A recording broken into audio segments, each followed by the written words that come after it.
Hi, I'm Chris with Carnival Cruise Line, and this is episode 272 of Yakety-Yak, straight from the Yak's mouth. John Heald, Carnival Cruise Line's brand ambassador, posts on his Facebook page where you can ask him questions. He answers the questions, we read the questions and the answers, and we take the cool, the funny, the weird, the lies, the myths, and we put them here for you. So on today's episode, we're talking about, can teppanyaki accommodate a rice allergy? Can I bring a folding chair to Celebration Key? Carnival should consider selling cute compression socks. I'm solo in the steakhouse, but I can't drink a whole bottle of wine on the first night. And, John, will you be on the transatlantic sailing of the Festivale?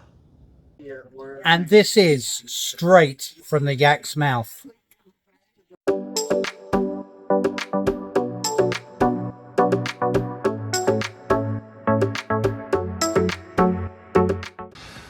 All right, question one. This cruiser wanted to know if teppanyaki would be able to accommodate a rice allergy if they decided to book it.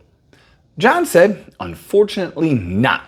All of the food is cooked on a giant hot plate and it's communal food, so the rice would contaminate the rest of the food.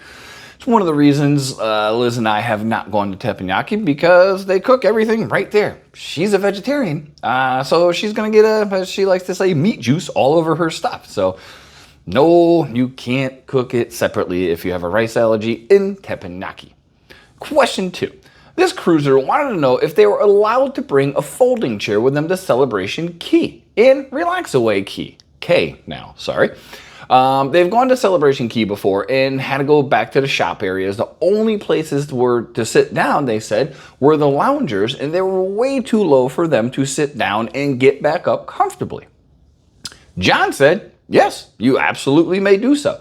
There are hundreds of chairs available, and hopefully some of them will be high enough for them to use, but of course they can absolutely bring their own.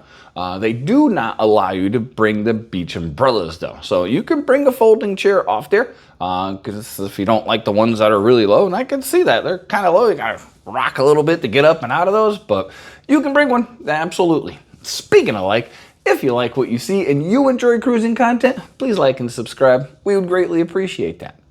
Question three. This cruiser wanted to suggest that Carnival ships should consider selling diuretics and cute compression socks. They wear their compression socks everywhere on the ship since their feet swell really badly, and they said it would be great if Carnival offered them. John said he doesn't think this will ever be anything they offer because the shops are third-party things. Shops, and they like selling more of the fun products and the branded products, but he said, of course, he will share the idea with the Beards.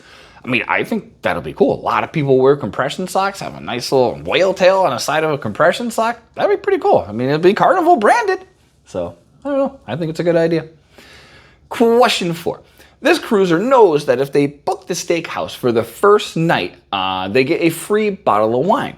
However, they are cruising solo, and they said they can't drink an entire bottle of wine themselves and wanted to know, can they bring the rest back to the room? John said, actually, for solo cruisers, it's 2 glasses of wine. They no longer do a bottle for solo cruisers. So then yeah, no bottle to bring back to the room because you still get 2 free glasses of wine, which is pretty cool. Last question. This cruiser is going on the transatlantic sailing of the Carnival Festivale, and they wanted to know if John will be on board for that sailing. John said, yes, he absolutely will be there, and it's going to be very special indeed. I believe he said he's also going on the inaugural out of the US as well. So he's going to do the transatlantic and then the first one as well. Pretty cool. That'll be a lot of time spent with John. That's been episode 272 of Yakety-Yak, straight from the Yak's mouth. Thanks for watching. Please take care.